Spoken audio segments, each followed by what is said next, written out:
Muito obrigado pelo convite, pela oportunidade mais uma vez. E hoje, não sei se todos tiveram acesso ao tema, a ideia aqui é a gente conversar a respeito do aspecto filosófico da doutrina espírita e a transformação do ser. Bom, primeiro uma coisa importante, todos estão me ouvindo bem? Eu falo um pouco baixo, então eu sempre preciso ter esse cuidado, né?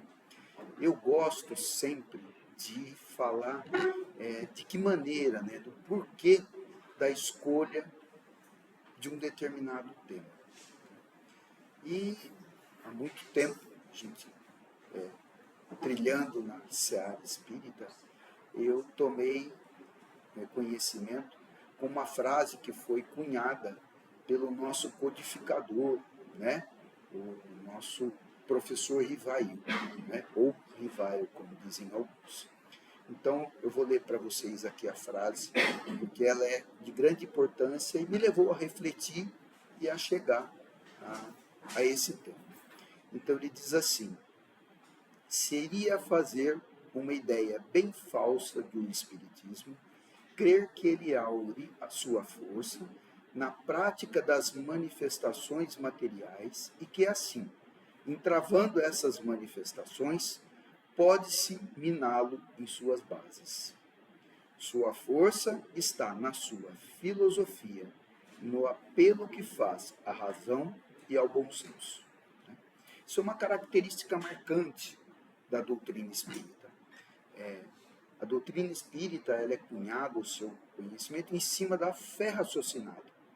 Nós somos chamados a todo tempo a raciocinar sobre todas as coisas, inclusive da nossa própria fé, né? Então, eu gostaria de iniciar lembrando que a doutrina espírita ela tem base em um tríplice aspecto, né? Científico, filosófico e religioso. O aspecto científico da doutrina espírita, ele é claro e ele tem como característica principal o caráter de professor, de cientista, do codificador, do nosso professor Rivail, né?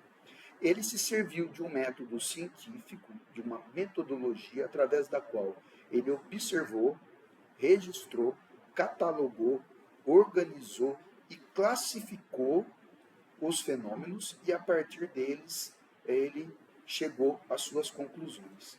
Esse método ele é chamado de um método indutivo. É um método científico, né? Não só a ciência se faz através da comprovação dos fatos de maneira material, como também ela se constitui a partir das observações e das suas conclusões. Portanto, a doutrina espírita já nasceu de base científica. Óbvio que isso não foi por acaso. O professor Rivail não foi escolhido assim aleatoriamente, né? Devem ter se passado inúmeras encarnações e grande tempo de trabalho árduo no mundo espiritual para que ele se qualificasse para isso, né? Nada foi ao acaso. E o caráter, né, do professor, ele tem muito peso nessa questão. Só para a gente lembrar, o professor Rivail, ele não era espírita, né? O professor foi um homem de ciências, ele era muito culto, falava diversos idiomas, era letrado, era um professor emérito, escreveu o Tratado de Educação de Paris, né? Dentre muitas outras coisas. Ele teve a sua formação lá no Instituto Yverdon, né? Que foi fundado pelo Pestalozzi, uma das maiores autoridades de todos os tempos, né? Uma pessoa assim reconhecida mundialmente e em todos os tempos, né? Também o professor Rivail não era espírita, porque naquele tempo a doutrina espírita não existia, ela não estava codificada. Eram apenas os fenômenos de origem física, né? fenômenos físicos que levavam à movimentação dos objetos, né? E o professor Rivail, inclusive, era um homem muito cético. E vejam, ele não foi escolhido à toa, precisava ser cético. Hoje a gente vive uma condição de conhecimento dos fenômenos, e principalmente na doutrina espírita, com mais de 100 anos aí de estudo, de trabalho. E o professor Rivail, ele se defrontou com uma série de fenômenos. Fenômenos simples, misturados, de todas as ordens. Então precisava que fosse assim, né? E nós herdamos, provavelmente, muito por conta dele, da sua formação e tudo que estava planejado, que a doutrina espírita tem, numa das suas características mais marcantes, a valorização da razão e da lógica, o compromisso com a verdade dos fatos e descartando qualquer alegoria, crendice, materialidade. Vocês vejam, nas casas espíritas, a gente não precisa de nenhum reforçador da fé, né? Nós somos incentivados a cultivar a fé a partir do conhecimento e do que a gente possa absorver deles, né? E aí, então, a gente chega ao objetivo central da nossa conversa, né? Então, afinal, o que vem a ser o aspecto filosófico da doutrina espírita? Onde que ela está concretamente contida?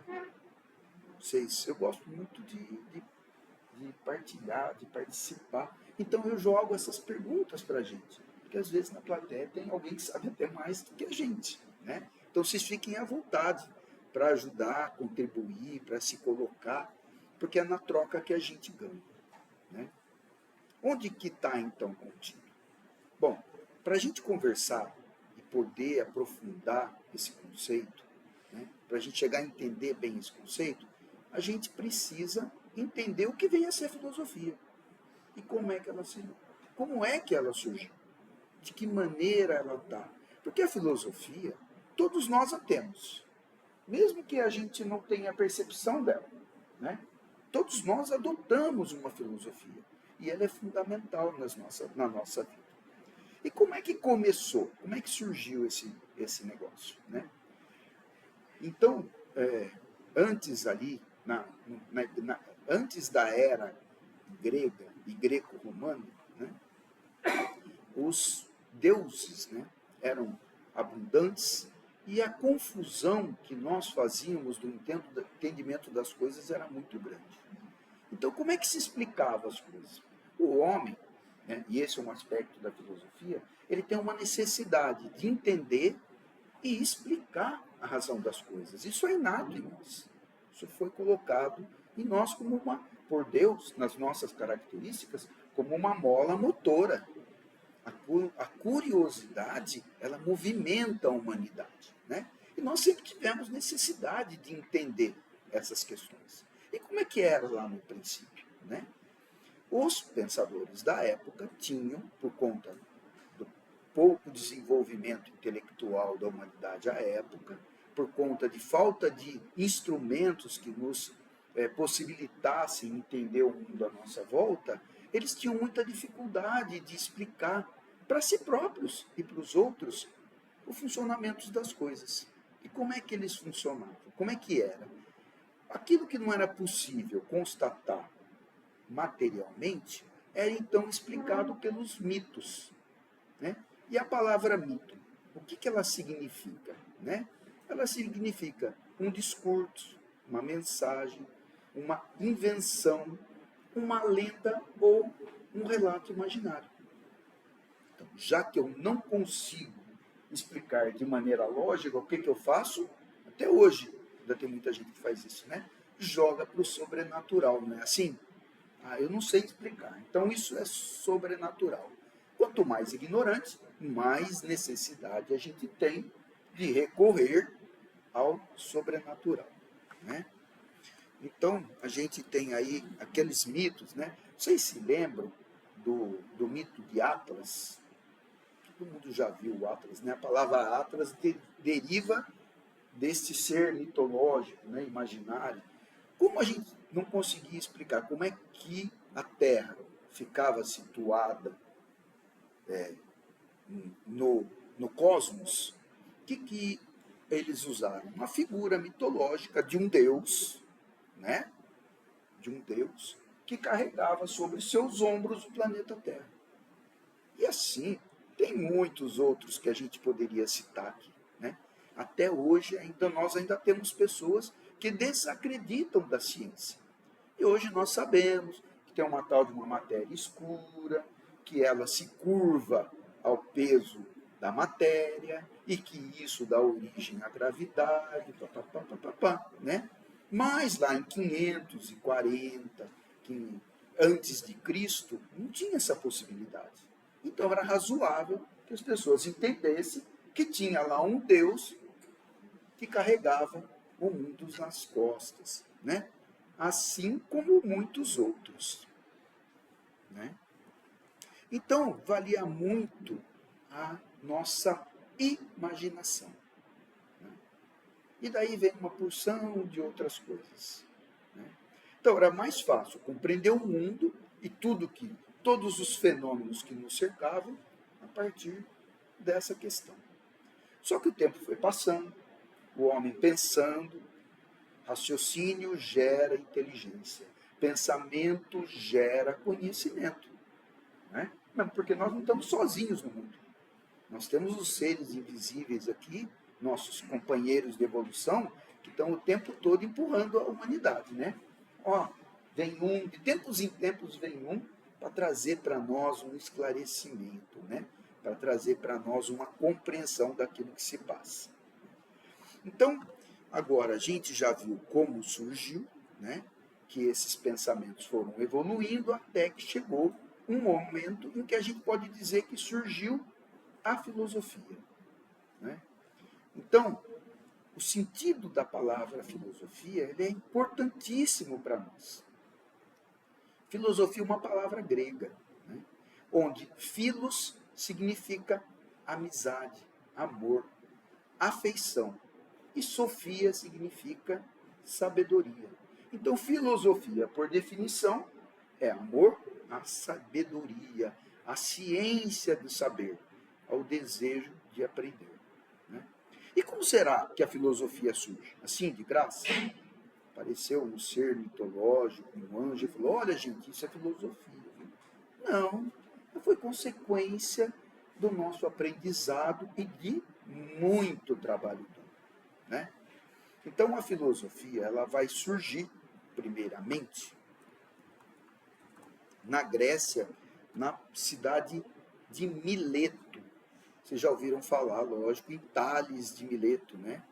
E está em Mileto, Tales, então, que era um filósofo, ele funda uma escola, porque ele percebe a necessidade de trocar com outras pessoas os seus pensamentos. Raciocínio lógico, né? E aí, dessa escola, surge uma corrente de pensamento que vai se desenvolver lá na Grécia, e lá vão surgir os filósofos, os pensadores mais conhecidos nossos, né? Sócrates, Platão, Aristóteles, Pitágoras, Heráclito. Naquela época, o pensamento era muito concentrado. Vocês veem que Pitágoras, o pai da matemática, né? Heráclito, da medicina. Então não era só pensar a filosofia, era pensar o todo, né? Não havia ainda essa separação entre diversas ciências, né? E aí a gente então vai chegando, né, em novos contextos sociais, políticos, existenciais, que vão colocando outros desafios para a gente. E aqui eu não estou falando de política partidária eleitoral, né? Estou falando mesmo de política. Política de boa vizinhança, política comercial, enfim, da política que nos absorve, que faz parte do nosso dia a dia. E a gente chega, então, à filosofia espírita, que ela traz características que superam todas as outras, né? As demais correntes filosóficas, ou elas são religiosas, ou elas são filosóficas, ou elas são científicas. É só na doutrina espírita que a gente tem a conjunção dessas três forças transformadoras. Vocês concordam comigo que a religião transforma? Vocês concordam comigo que a ciência transforma? Né? E vocês concordam comigo que a filosofia transforma? Então é só na filosofia, só dentro do espiritismo, é que essas três forças se unem para servir de alavanca para nós, para servir de um impulso, apoio para a gente continuar se desenvolvendo. Né? E aonde então que está a filosofia espírita? Qual o livro da filosofia espírita? Fica difícil de responder essa pergunta, né? Por quê? Oi? Isso. Como é que você chama? Paula. A Paula. A Paula falou bem para nós. Está em todo o Pentateuco espírita. Ela está diluída no Pentateuco. Por quê? Uma filosofia dessa grandeza, que nos fala da vida presente, da vida futura, ela não pode estar contida em uma única obra. Né? E nem é também obra para uma vida. Não é? Então aí, recorrendo, né, ao grande estudioso, porque tem um ditado que diz assim, se alguém já fez, vai ver o que ele fez. De repente é melhor do que aquilo que você poderia fazer. Né? Então, recorrendo aí ao José Herculano Pires, né, assim, recebeu o título de Kardec brasileiro, né, um grande estudioso, dedicou a sua vida toda ao estudo, principalmente da doutrina espírita. Ele nos diz que nós podemos, a partir do Livro dos Espíritos, delinear toda a doutrina, em todos os seus aspectos. Então, o Livro dos Espíritos, como obra primeira, ela determina as demais obras do Pentateuco. Eles vão, então, as obras do Pentateuco vão trazendo outros olhares, outras experiências e outros conhecimentos a partir daquilo que o Livro dos Espíritos nos trouxe. Então, só para a gente saber, eu vou ler aqui, porque não tenho de cabeça, né? Nem dá para ter, que o Livro dos Médiuns, por exemplo, ele tem o seu arcabouço baseado no livro segundo do Livro dos Espíritos, que leva como título Mundo Espírita ou dos Espíritos. No Livro dos Médiuns, nos é apresentado a parte experimental da doutrina. E ela aborda temas como a origem e a natureza dos espíritos, a pluralidade dos mundos, a pluralidade da existência, a vida espiritual e o retorno à vida corpórea. Características muito filosóficas. Quando a gente está falando da natureza dos espíritos, é um tema filosófico. Né? Pluralidade das existências, a reencarnação, também é uma característica filosófica. Né? E o retorno à vida corpórea. No Evangelho segundo o Espiritismo, o conteúdo está baseado no livro As Leis Morais do Livro dos Espíritos e traz conceitos do bem e do mal, a necessidade do trabalho, os laços de família, a lei de progresso, a justiça, o amor e a caridade.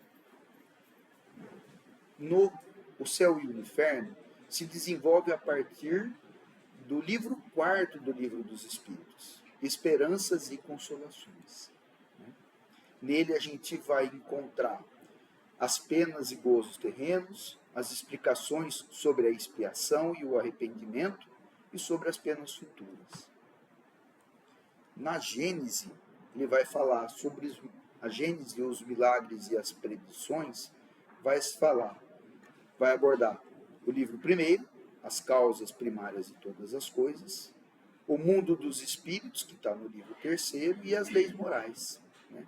Nele nós vamos encontrar questões referentes à formação da terra, das passagens evangélicas e das escrituras. A amplitude desses pensares é um arcabouço filosófico muito grande. Não vai ser em 80, 100 anos, ou numa encarnação, que nós vamos conseguir acessar esses conhecimentos.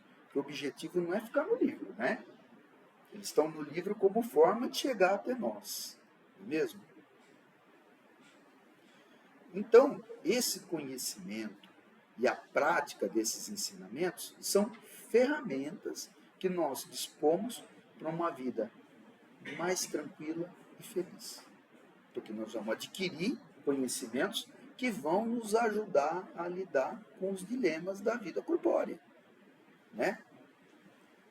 Quando nós escolhemos um caminho como a doutrina espírita, nós estamos optando por uma caminhada que exige coerência, compromisso, amor constante, mudança em pensamentos e atitudes, em todas as esferas das nossas relações.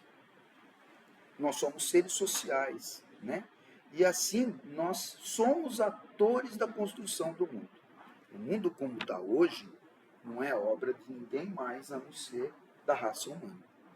Nós estamos construindo o mundo como ele está. E se ele não está bom para nós, é melhor a gente repensar as nossas atitudes, né? Tudo que acontece depende, direta ou indiretamente, de nós. E é, portanto, nossa responsabilidade. A nossa doutrina, ela nos ensina que todo o mal que advier de nós não termos feito o bem é também de nossa responsabilidade. Eu não sei para vocês, mas pensar nisso, me arrepia. Quando eu penso que se eu não fiz o bem e alguém sofrer porque eu não fiz o bem, é minha responsabilidade, me indica que eu sou também responsável pelo sofrimento do outro. É um pensamento difícil, né? Mas a nossa doutrina é assim mesmo. Ela é exigente. Ela nos apresenta toda a verdade. E essa verdade está disponível de acordo com o nosso desejo de alcançar essa verdade. E de permitir que essa verdade haja em nós. Para que a gente possa se reconstruir conforme o objetivo da nossa vinda a esse planeta. Então, diante disso, não é permitido para nós, segundo essa doutrina, abdicar, ficar neutro perante a injustiça, a maldade, a miséria, os preconceitos, a violência, seja em palavras ou em ações. Nós não podemos subir no mundo. Mas não é comigo. É comigo sim. Se está acontecendo no meu meio, e se eu estou vendo, eu não posso ignorar. Não posso fingir que não está acontecendo. Ah, mas isso, se eu interferir, vai trazer consequências para mim. Bom, vai trazer consequências para mim de qualquer maneira. Se eu não fizer o meu dever, a doutrina que eu escolhi, que nós escolhemos, deixa claro que nós somos responsáveis. Se nós não conhecêssemos a doutrina, talvez a gente fosse chegar do outro lado e alguém dizer assim, aconteceu isso e você nem viu. Você ia falar, é mesmo, né? Mas a gente, sabendo disso, quando nós estivermos frente a frente com os nossos irmãos da espiritualidade, nós vamos dizer assim, eu sabia, não fiz nada. Não, nem poder alegar ignorância, nós não vamos poder. Então, é uma doutrina, né, que não é para qualquer um. Nós não podemos estar na doutrina espírita e ficarmos à margem da doutrina. escolher só aquilo que nos interessa. Olha, eu sou espírita, mas eu só gosto do ato mediúnico. Né? Eu não posso. Eu tenho que ser eu tenho que ser espírita em todas as suas características. E ter este compromisso de ter o conhecimento para poder crescer e evoluir. Né? Então, conviver fraternalmente com nossos semelhantes, independentemente das suas diferenças. Entendendo que cada pessoa é um ser em aprendizado, que nós precisamos perdoar, perdoar e perdoar. Até 70 vezes 7, ou quantas vezes forem necessários. Não é fácil. Eu não consigo. Sei que isso aqui alguém consegue, né? Eu tenho esperança que sim, mas eu ainda não consigo. Mas eu estou tentando.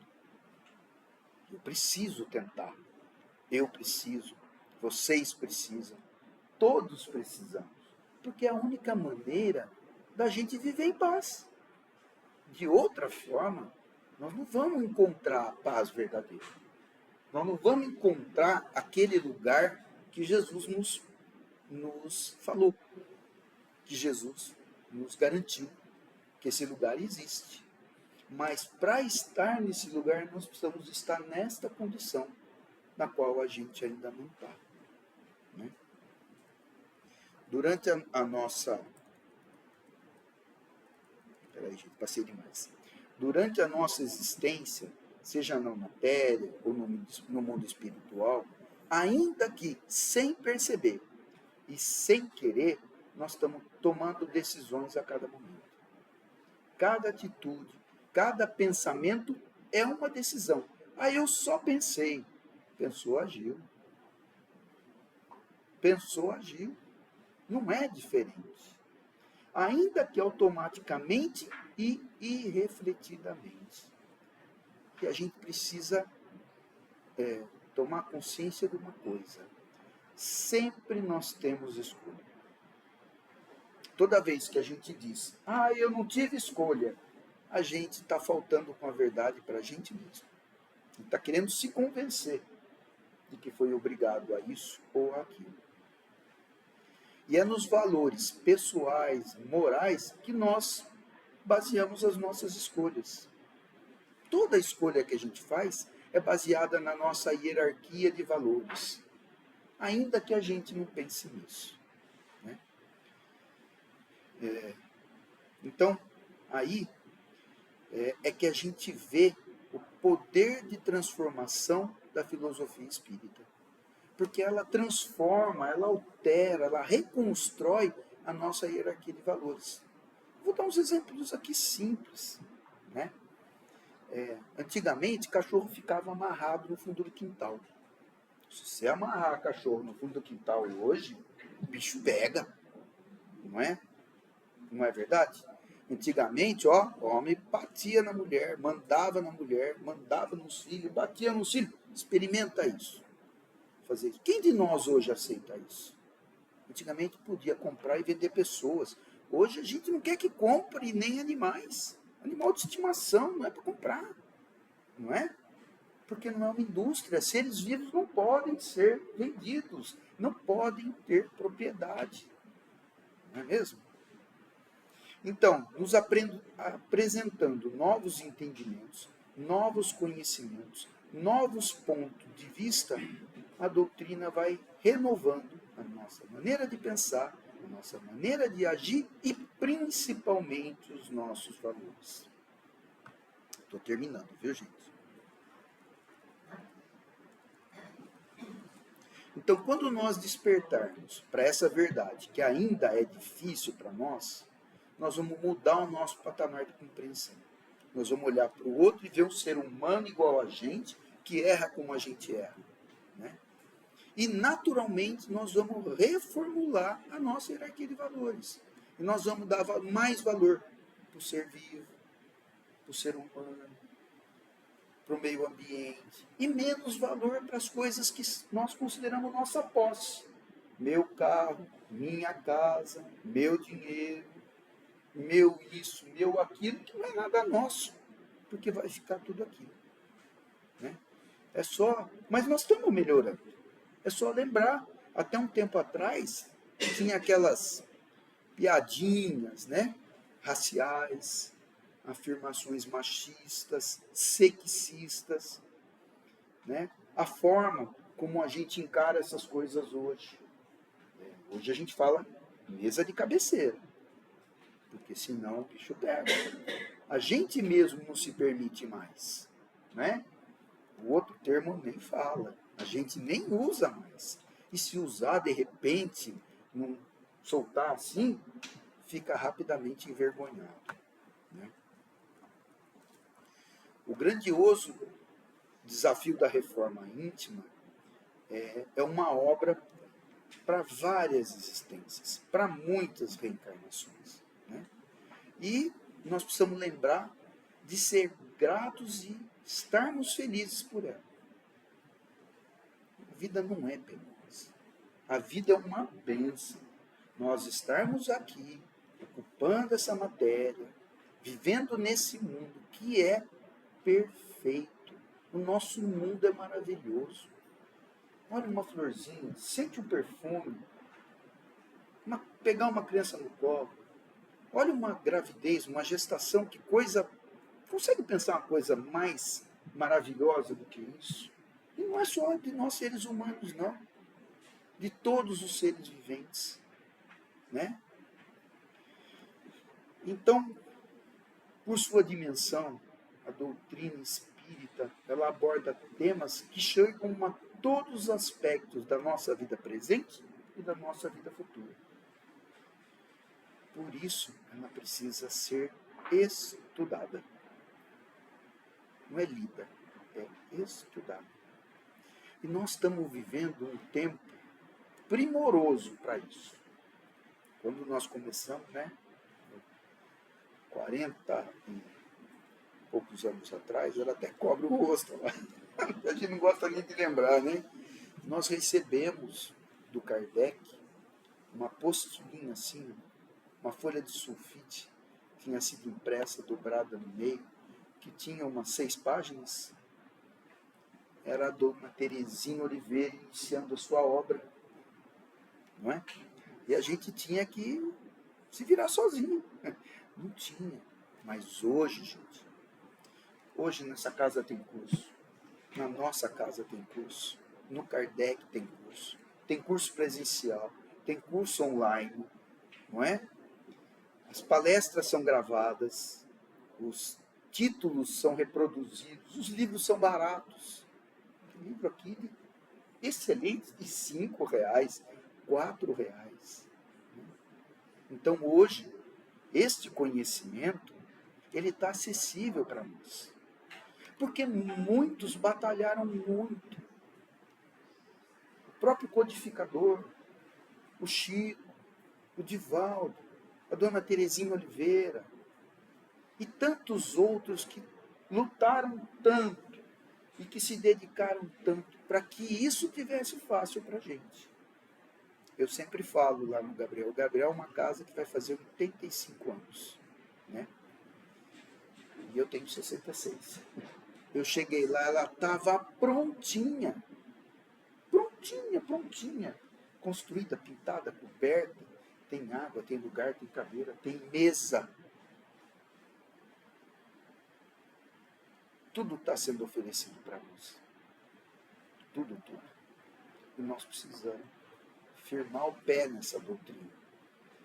E não é por ser espírita, mas eu não conheço nada, nenhuma doutrina, nenhuma filosofia que possa nos apresentar tamanha clareza, sem nenhum subterfúgio, sem nenhuma materialidade, porque a doutrina espírita ela nos convida o tempo todo a nos desvencilharmos, separar o nosso entendimento das coisas materiais. A doutrina espírita é uma doutrina 100% espiritual, que serve como base e apoio para a nossa vida física. Era isso que eu queria falar. Eu espero ter conseguido trazer aí a mensagem que eu me propus.